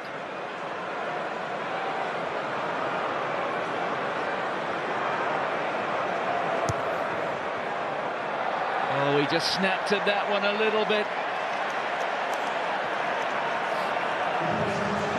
But Josh Adams, he started in the midfield over in Dublin. He missed the match against Scotland. But with 11 on his back, doing what he's done so much, so often throughout his Test career.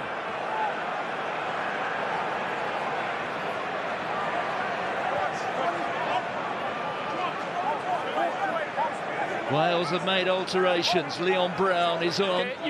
He replaces Thomas Francis. Onside. Here's confirmation of that change. And also off Tame Basham. He's been replaced by Jack Morgan. Jack Morgan earning just his 2nd cap. Another rampaging carry from Dombra. There's Randall onto Smith. Dummy one way. Onto Ellis Gench the other. That the 13th carry of the match for Alex Dombra. Play on, came through. Ball still alive. Malians presents it for his scrum half. Here's Sinclair. Sinclair number 50 today. No England proppers. Played as much for England since Sinclair earned the first of those 50 caps. Here's Slade. Well, certainly the tempo has increased. Oh, look at that run there from Ellis Genge. Important tackle from Rowlands. Courtney Laws. Smith again. Don Brandt looking for it.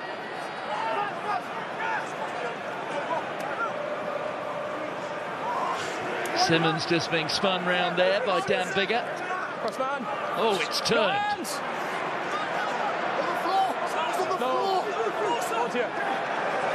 Biggar feeds it back.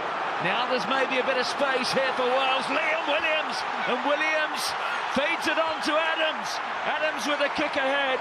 Well, it came off the hand there of Freddie Stewart, but they still got it of Wales. On there to Elias. The referee has blown his whistle. Well, he's looking for guidance from his assistant. We got a knock in here, but we got an offside. Sorry, Matthew. Yeah. Okay. Well, he looked at Frank Murphy, and now I think Mathieu Reynal has called for something from the other side, and it's a penalty to Wales. Offside. England have come offside. Yeah, we're fighting. Offside, never back onside. Say again. 82,000 people in Twickenham, and perhaps for the first time this afternoon, feeling just a little bit of discomfort. Yeah, we're starting to see more of those attacking moments from Wales. That counter-attack then nearly leading to a try. Brilliant position here for Wales. The catch from Rowlands. It's gone to ground again. And that was taken down. So it's a penalty advantage. There goes Biggar. The tackle coming in from Henry Slade. Offside.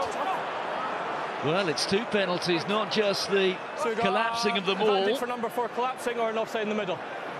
They can take their pick. Number 4 collapse. Number 4. Well, it's Charlie Ewels who's deemed to be the villain this time. Say again? No. England need to be really careful here in their 22. On the line, please. Back-to-back penalties like that. Well, we've already seen Wales have a man sent to the bin, Liam Williams, for an act of cynicism. If you were to look at this through the prism as viewed by a Welsh rugby supporter, you would suggest that something similar might be coming for England if they transgress again.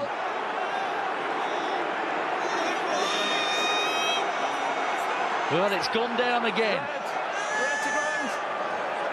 Referee says that was taken down by Wales. Ball's coming, ball's here. Back feet. There it is for Williams. Faletau waiting for it. He's met by Laws and one or two others, but it's Tompkins who emerges with it. It's a crucial period in the match, this. Wales can get over. It throws it wide open again. Moriarty that time. Williams. The tackle from Genge. Faletau says, give it to me. He goes himself, met by the England defence. Stay onside. There's Leon Brown. Well, the post's in touching distance for Wales. A chance to pause, regroup, take a deep breath. It also gives a chance for the defence to reorganise itself. Elias that time. What a view that is out there for Williams. Tompkins!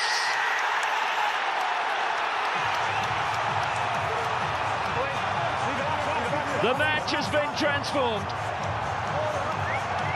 It certainly has. Wales are definitely compounding that momentum. It's nearly taken them 60 minutes to really get into this game. That's looking far more composed. They're relying on their carriers now. They're trusting their carriers to get them go forward. And I'm really loving the awareness from the Welsh outside backs, demanding for that ball out wide. They got caught in the first half with one too many carries. They're certainly making the most of the gaps out wide now.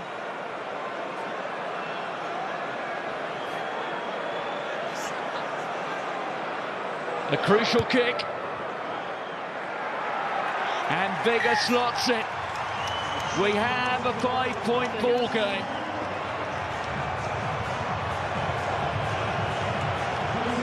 And we also have a little bit of rugby history. A very significant moment in the career of the Leicester Tiger, Ben Youngs. The first player to wear the white jersey and red rose in a test match 115 times. Well, he equalled the record of the great Jason Leonard in Rome. Now he's out there on his own, England's most capped international.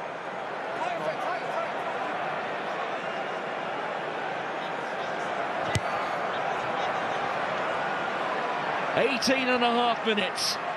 The match is there for the taking. Will it be Wales? Will it be England? Leave it now, 6. Somebody's Six Nations hopes will die today. Onside here, stay on. Will it be the reigning defending champions? Or will it be England?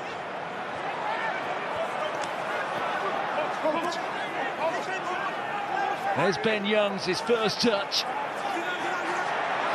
Sinclair is powered back.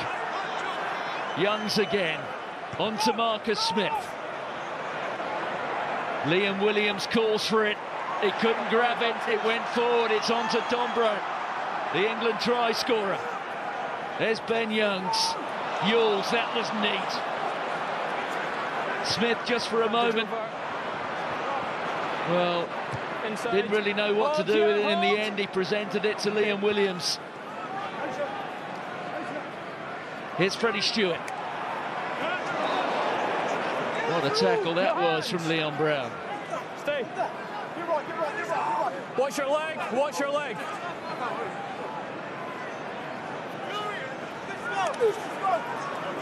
Well, I guess if you're a critical observer of rugby, you would say that the first 40 minutes were fairly forgettable. The first 23 of this second half have been the antithesis of that.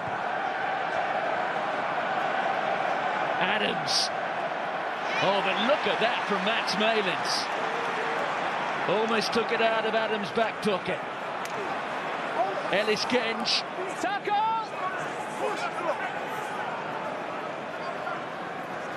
Henry Slade. Another tackle to the count there for Moriarty. Elliot Daly. Slow back to his feet.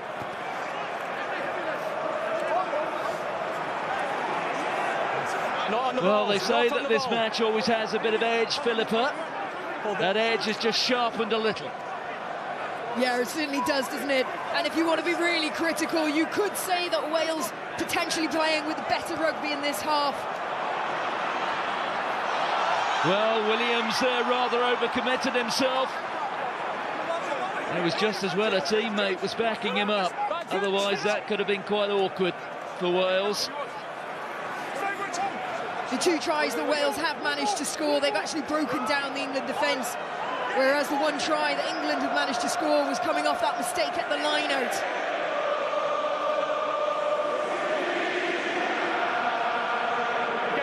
Well, it's been 2 years since we've heard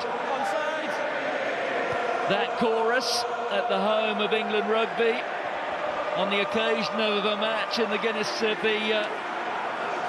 Six Nations. And what an occasion it is. There's Jamie George, who came on for Luke Cowan-Dickie. Into Dombrand. Moriarty again, slow to get to his feet. Malins working his way through 1 tackle. Youngs on here to Simmons. Toby Faletau just getting over the ball. That's Dombrand again. They're up to the Wales 22.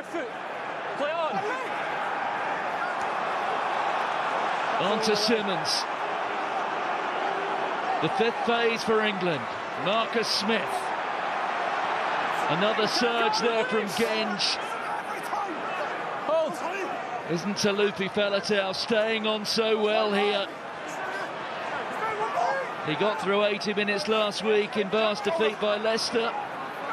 He's going to have to do the same here, I think, for Wales. Ben Youngs. Faletau's tackle count already up to 15. Simmons, oh, and then it's put down by Sinclair. Rowlands. Couple of knock-ons. Referee still playing an advantage. Here's Adams. Adams back to Thomas Williams. The long pass out. Cuthbert up against Noel.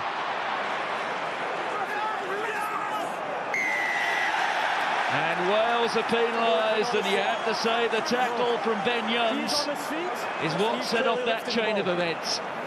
Number 14's on the ground. Yeah, certainly. I think that's a bit of a tough call there, personally. Jack Noel actually wrapped his arm around that ball on the tackle. I wonder if we get to see it here closely. There. Really not allowing Alex Cuthbert any opportunity to try and present, but still comes away with it.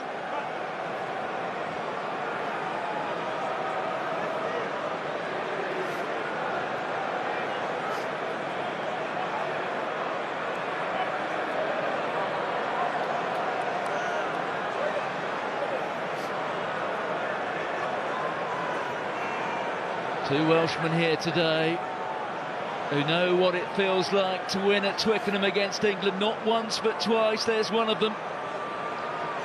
They look pretty grim after 40 minutes.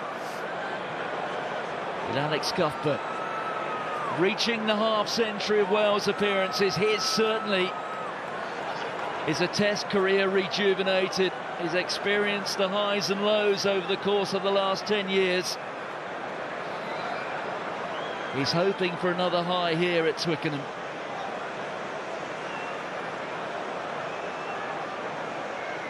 Marcus Smith to stop a bit of bleeding on the white England jersey. He's done it. The Harlequins fly half is nerveless. England are slowly racking up that board again. Being ruthless with those penalty opportunities.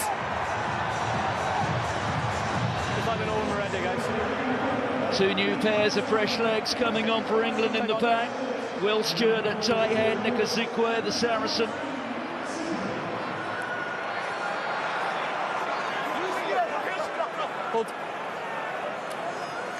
Jonathan Davies is also on for Wales for the second time, this time on a permanent basis. England have turned it. And then Ezekwe lost it forward, but there was a knock-on initially from England. Kieran Hardy is also on for Wales. Dewi Lake wearing 16. The Osprey earning his third cap. There's Kieran Hardy. Yeah, not surprising to see Wales starting to empty their bench. They're up to 165 tackles. It's just been a big defensive shift out there. Okay, new players, lads. Hold the weight back, keep it up. Hold the weight back, keep it up. Let's go. Jonathan Davies, a Test match centurion. If you add his British and Irish Lions caps to his Wales ones, earning his 95th cap for Wales today, but he was a first choice starter on 2 Lions tours. Hold height. Wales know they have to score the next points, but the arm is out from Mike Adamson. It's the powerful scrum that England were looking for. Yeah, it certainly was. England just loving the fact they can show that physical dominance in the scrum. High fives all round. It's just a psychological blow there for Wales. They're in England's half, an opportunity there at the scrum, and England definitely came away the better.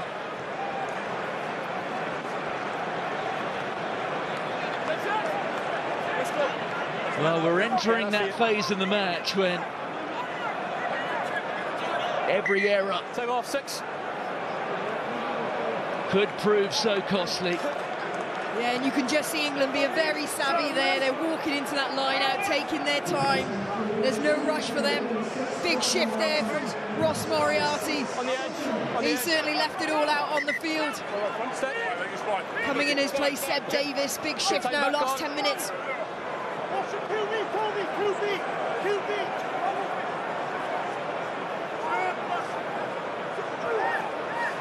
George finds Ezekiel, who loses it. It's Rowlands who comes through. He had to take a second grab, but it's a penalty. There was a Welsh hand on an England arm. Going down the arm there. On the arm. Starting to feel like these Welsh errors are compounding now. It's just been done there for contact in the air. Adam Beard, yeah, you see there, he's reaching for the ball, but as soon as you make contact with the other player, it is dangerous. And as you just see there, the player fell to the ground, so it is the right call as a penalty. It's so difficult nowadays to legally challenge at a line-out or safely challenge at a line-out. 5 penalties so far for Marcus Smith.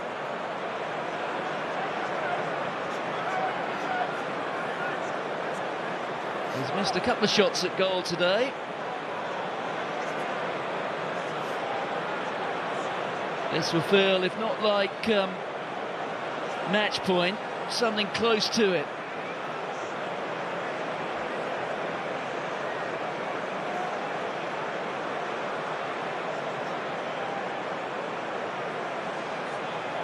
Take into account the angle, it's about 40 metres.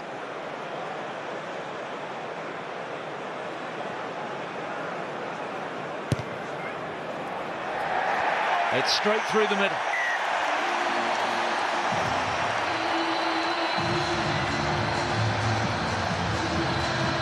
I mean, we've seen stranger things happen and scorelines like this be turned around, but you just feel England now have control over this game. Wales feeling that frustration, starting to give away penalties. England now big defensive set. They can almost allow Wales to keep playing, just stay connected. And Wales potentially will, out of frustration, give away more penalties. Well, we knew that was coming. Alex Cuthbert having run off his wing. Well, Stewart coming down with a real thump there. And he stayed down as the England fullback. Gareth Anscombe. Another catch for Stewart.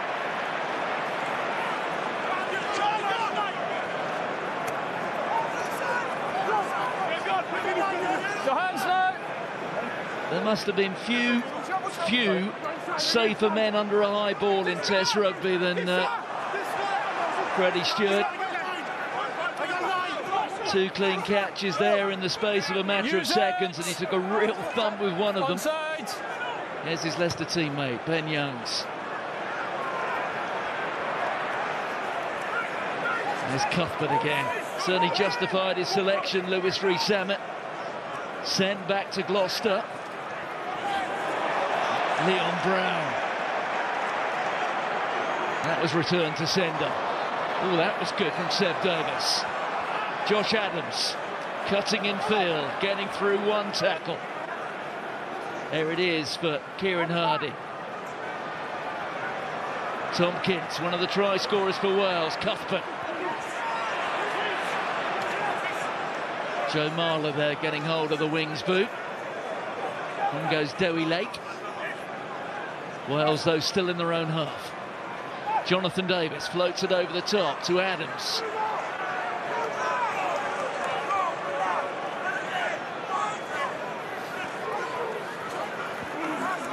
Just 7 minutes or so remaining.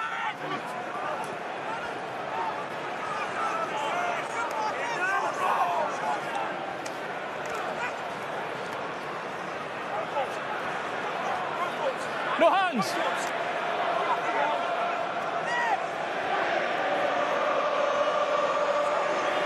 Good pass there from Biggar. Faletau. But the ball just went forward. So not just the ball, but perhaps their Six Nations crown starting to slip through Welsh fingers. Yeah, it's savvy defence there from England.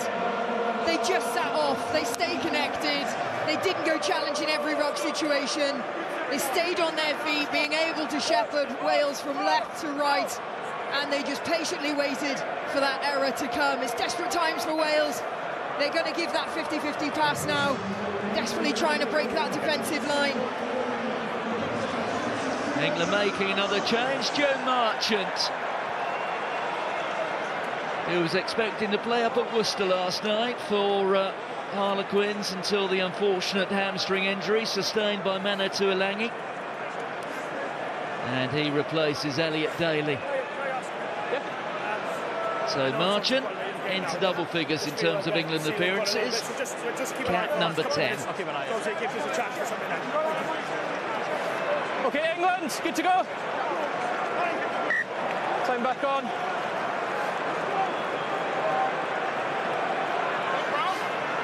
England will feel they're almost there. Balance. Feet under you. Balance. We've been good. Keep the knees up, lads. Knees up. Knees up. Let's go. Well, England were beaten in last year's Six Nations by Scotland, Wales and Ireland. It was the first time that had happened for 45 years. A victory here would ensure it's not going to be a second time, or the chance of there being a second time in the space of 12 months. Ireland next up here in a fortnight's time. Good England scrum, they've got the penalty. Forward and Wales out and round. Penalty count at 12 now.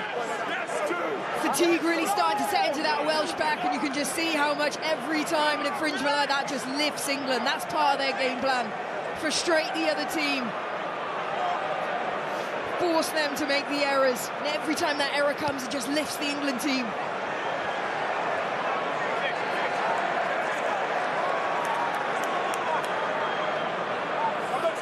Just on the edge.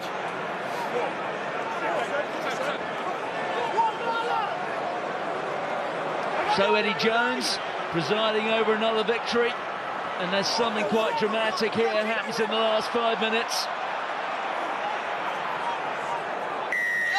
Well, Wales get the penalty. Jamie George penalised. No time to waste for the Wales captain.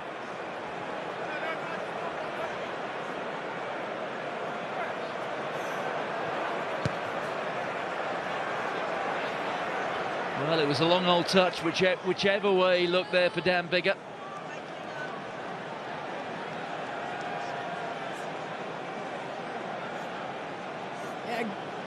Initial tackle coming in there from Leon Brown, and then it's relatively newcomer Dewi Lake coming away with that turnover. He is renowned more for his play in the loose, especially going for those turnovers, and he's just showing what he can do there, making an impact off the bench.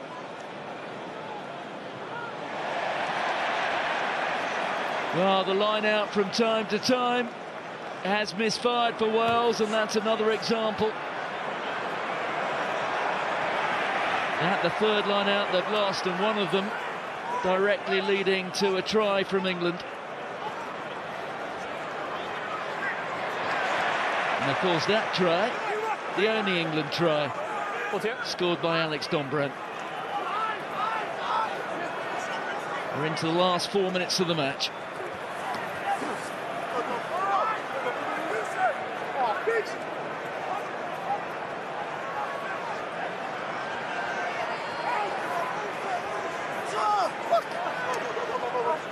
There's Hardy. Biggar.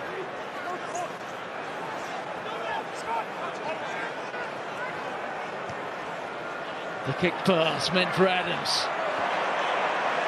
Oh, that was quite a clash of bodies between Adams and Joe Marchant. I think Adams is flat on his back and feeling a fair degree of discomfort. May well have taken a bang to the head. Now there's a little bit of space here for Morgan. Leon Brown with the carry. There's Hardy. Bigger. The inside ball to Tompkins. Here's Anscombe. On to Cuthbert. It's do or die for Wales. They get the penalty. Roll away, you're okay. You need to roll. Time off. Well, I think we're taking pause here. Got a player down over with Josh here. Adams. He's back on his feet, but he's going to be going straight off. I didn't hear. Yeah, it was a really nasty collision of heads then in the tackle. Nothing malicious about it. I did not, no. But it really did take him some time to get back up to his feet. What was it? Oh, Josh Adams withdrawn from the action. That means that Liam Williams can come back on.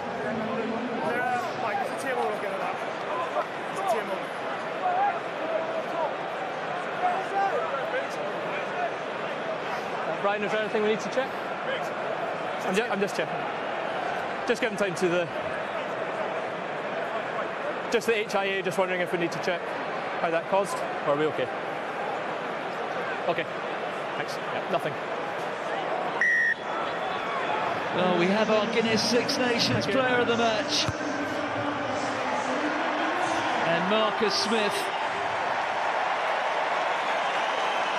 who with every appearance for the men in white, becoming more and more of a talisman for England.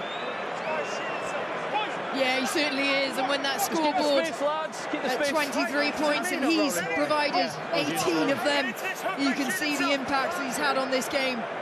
Okay, time off, time off. Will Rowlands just getting patched up.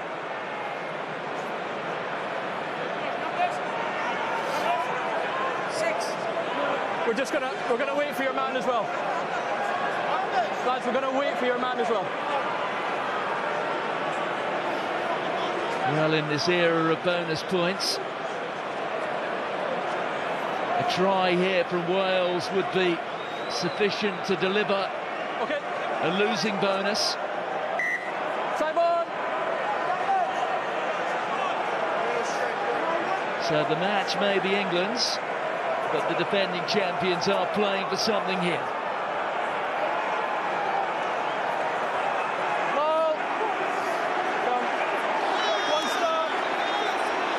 There's Dewey Lake, being met by Simmons. Onside here. Talupi Faletau steps in to be the impromptu scrum half. On from Beard to Tompkins. Tompkins tackled by Smith. On from Hardy. Here's Bigger. Well, it's a penalty advantage being played here to Wales. They have conceded a few penalties in that so-called red zone, if you like. Kieran Hardy's off and running. He senses a chance, and the scrum half gets over. He has the try. Wales will return over the Severn Bridge with something. Big moment there for Kieran Hardy. He is lightning quick around the edge of those rucks. He loves that tap and go. We see him do it week in, week out for Scarlets, and they badly needed this. Just caught an England defender turning his back there, switching off for a split second. Look as they're retreating. Really good awareness there. Well, Mike Adamson says we have time for the restart. So there is just a chink of light. A little bit of hope here for Wales.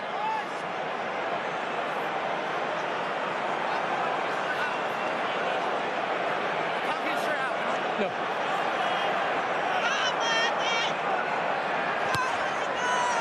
Marcus Smith. Faletau underneath it. 23 points to 19. Wales would have to go the length of the pitch. Hardy. Bigger. That's Anscombe. Jonathan Davis. Hold here. They need a minor sporting miracle to Wales. But believe me, they're going to throw everything at it. Long pass there from Tompkins. There goes Morgan. Faletau mindful of where the touchline was. Stay here.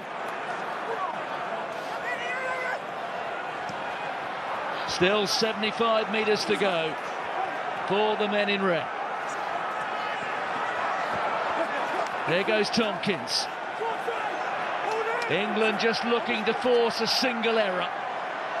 Rowlands.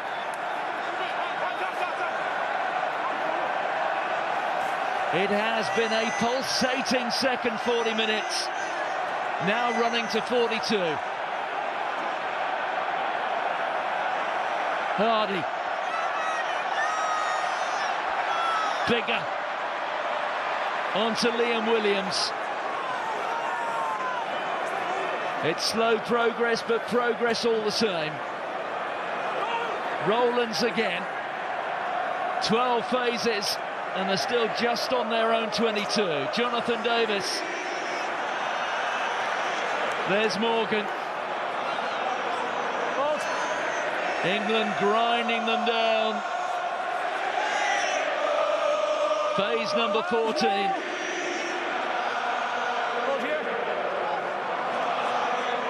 Tompkins. Anscombe.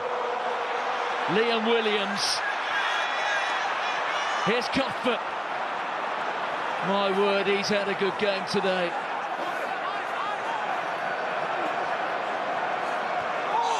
Oh, and then is there a hand in there from England? Let's see. I think the referee's going to check this with his assistant on the far side, Mathieu Reynal. Check it because I think it's a deliberate knockout. Well, is it a deliberate knockout? Yeah, we need to check it. He touched the ball first. Okay. Okay? Yeah. Okay, Brian. Well, if it's a deliberate knock-on, Philippa, it could also possibly be followed by a yellow card. Yeah, absolutely. That's a foul play, active foul play. That's time up. Okay, just stand by. We'll try and get the best angle we can on it. Well, it's either a penalty or it's full time. I think we might need to go for the reverse angle on this one. And it's Courtney Lawes, isn't it, the England captain? Yep.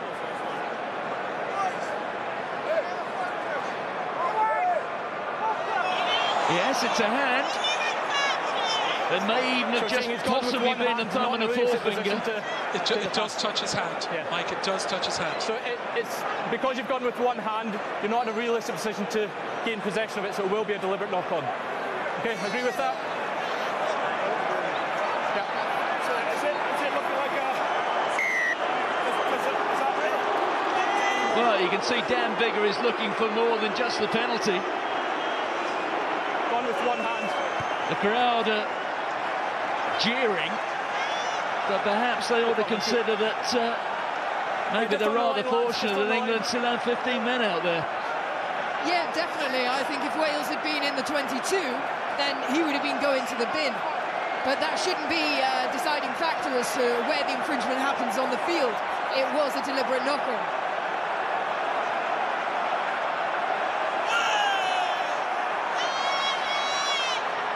Biggar. Jonathan Davis. Well, if they score a try here, Wales, it would be one of the great moments, not just of Six Nations history, but championship history. Down and out. They look beaten. There's Itoje, and Itoje's turned it over. And that could be the single moment that wins the match for England. The final twist, and appropriately, it is the new record holder, Ben Youngs, who fires it into touch. And England, leaking oil, have gone over the finish line. In the end, it has turned out to be a minor classic. Maro Itoje, the telling touch. And that is what it means to Marcus Smith, the Guinness Six Nations Player of the Match. England's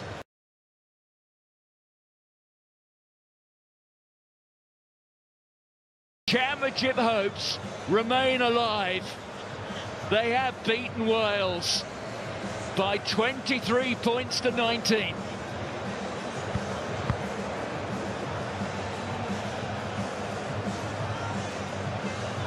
Well, Philippa,